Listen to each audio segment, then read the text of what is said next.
pengalaman kami membuktikan sebaliknya. Usai berbuka, ayah dan abang-abang aku sudah bergerak ke surau untuk solat tarawih.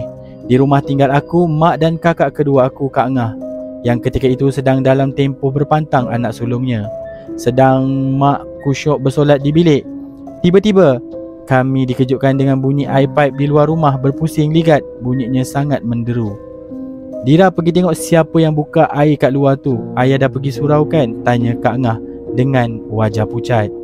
Aku memberanikan diri. Aku berlari ke pintu dapur, menyepak pintu itu sehingga terbuka luas dan menjerit kecil.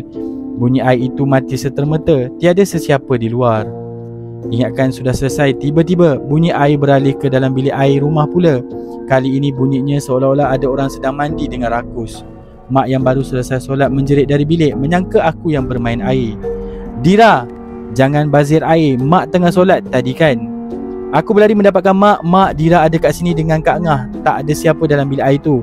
Mak terdiam. Bunyi air itu masih kedengaran jatuh ke lantai simen. Mak kemudian menarik nafas panjang. Dia berjalan ke arah pintu bilik air dan bersuara tegas. Dah lah tu menumpang mandi. Dah masuk waktu isyak ni. Pergi balik tempat asal kamu. Jangan sampai. Bel elektrik aku melambung. Serta-merta bunyi air itu berhenti. Suasana jadi sunyi sepi. Kini rumah aku yang lebih tenang. Namun aku belajar satu perkara. Kadang-kadang gangguan bukan hanya datang dari makhluk hutan, tetapi juga dari kiriman manusia yang dengki. Mak aku pernah jatuh sakit misteri bertahun-tahun dan hanya selepas berubat secara tradisional barulah kami tahu ada jiran yang tidak senang melihat kebahagiaan kami. Untuk korang yang sukakan video ni, jangan lupa tekan button like, subscribe and bell notification.